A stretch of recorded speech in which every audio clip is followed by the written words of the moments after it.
Well, hey there everybody, today I'm going to show you how to make these Christmas gift tags with your Cricut machine. The supplies you're going to need for this project is cardstock paper. I like to use 65-pound cardstock, or you could use printable vinyl if you wish them to be sticker tags.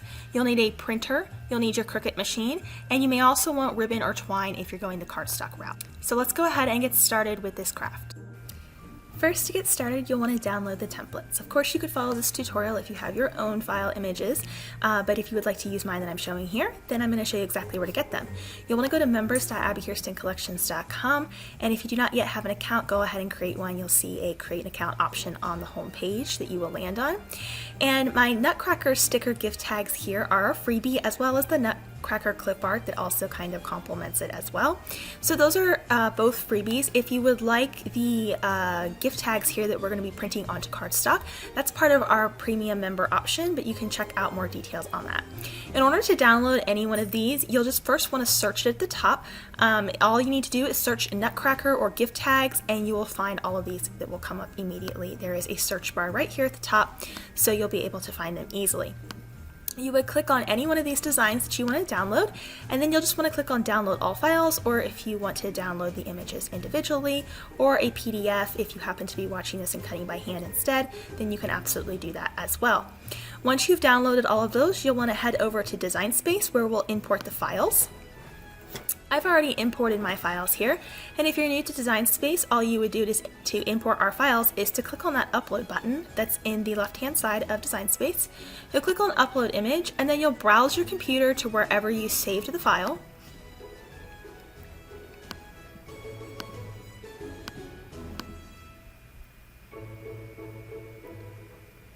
And you would bring it in that way. You want to select complex. We're dealing with image files here because this is a print then cut project. I always recommend selecting complex just for best results. Click continue. You'll get another screen like this, and this is really not relevant to these files, but if you're wanting to erase parts of the image or remove a background, then you would do that here. You can click apply and continue. Then you'll want to select the print then cut option here so that it actually shows all of our details, and click on upload. And then under recent uploads, you'll just want to highlight the image we just uploaded and click add to canvas. And that is how you would bring in all of these image files. The next step would be to scale these to your preferred size. So they're going to come in probably a little larger than you would prefer, and you're just going to want to scale them down. I recommend maybe like 2 by 4 inches or something something like that is usually good.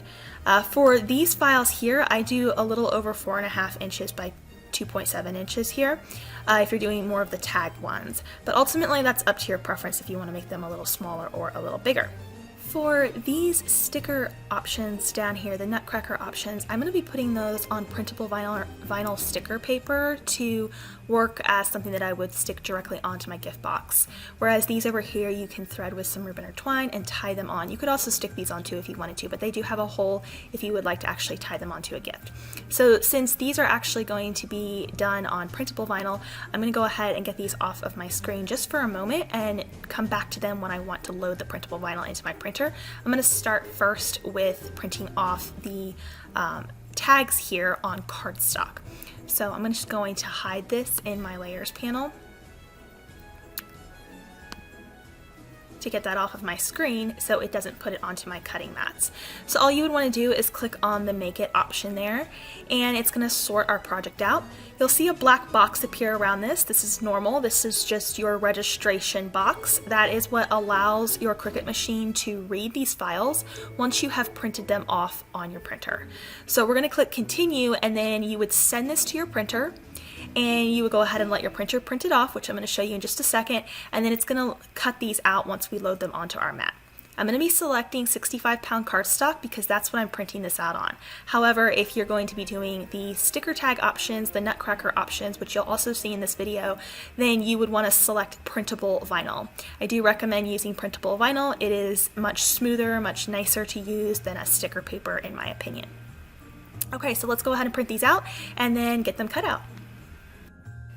I've sent my images to my printer. I'm using a Canon Pixma crafting printer here. It's my personal favorite.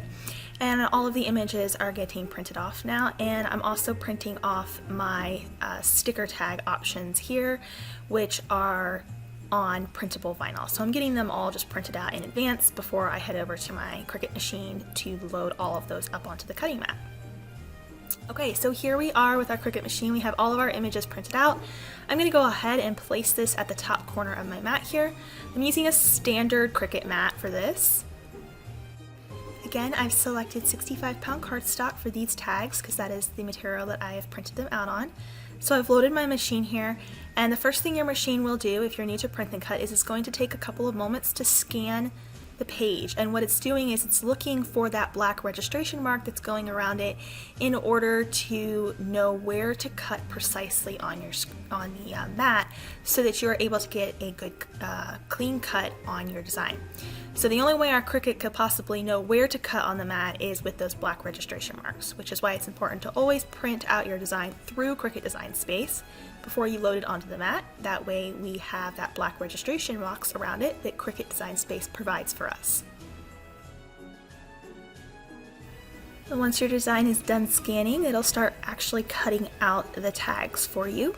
Of course, you'll want to make sure you're using your fine point blade for this. That is the standard blade that comes with your Cricut machine.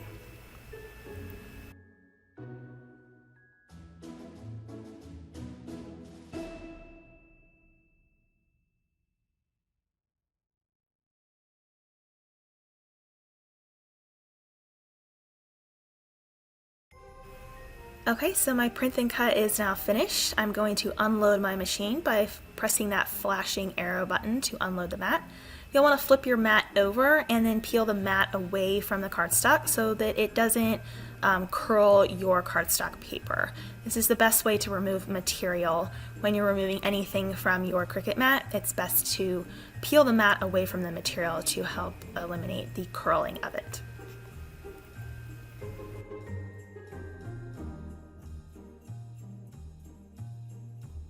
And then of course you would just repeat this entire process for every sheet of gift tags that you would like to cut out. For my cardstock gift tags, I'm using a Christmas baker's twine here, and I'm just going to trim some down, and then I will thread it through to be able to tie it onto a gift box. So to thread it through the hole, I like to bring the two ends together and push both of the two ends through the hole. And then once it's through the hole, the little loop that's been formed, just pull those through, and then you'll have a nice easy way to tie it right onto any gift package. So you could do that with all of these cardstock tags. So I've made a whole bunch of these, as you can see, and all that's left is to just tie them onto a package. You can just thread them through the ribbon, or even just use a little bit of tape to tack it on under a bow, and your package will be complete. You can make a lot of these, and if you already have the equipment on hand, then it is a way to save a little bit of money from buying large packages of gift tags, plus you can personalize them a lot more. And the process would be identical for the sticker gift tags. The only difference is it's been printed out on printable vinyl paper. I like to use a brayer tool here to press the printable vinyl on. Sometimes it likes to curl, and that's just the nature of the paper, but if you press it on really well, or you use one of these brayer tools, then it will stick and be nice and flat so that you get a nice clean cut. Your machine will scan the design and then proceed to cut it out just like before with the other gift tags. And remember, these Nutcracker ones are a freebie on members.abbikirstencollections.com, and you can get all of our freebies and premium crafts there as well. So all that's left here is to add it to a gift package. So since these are stickers, you just got to peel one up and place it at the corner of a gift package, or however you would like to style it. And then you can write your recipient's name and whoever it's from as well. And here's how that turned out. So two different ways to make gift tags with your Cricut. You could do this, of course, with lots of different designs for all different occasions. I hope this tutorial was helpful to you in understanding the Print Then Cut process, and I would love to know your questions, and if there's any other way I can help, let me know in the comments below. Bye for now, and Merry Christmas!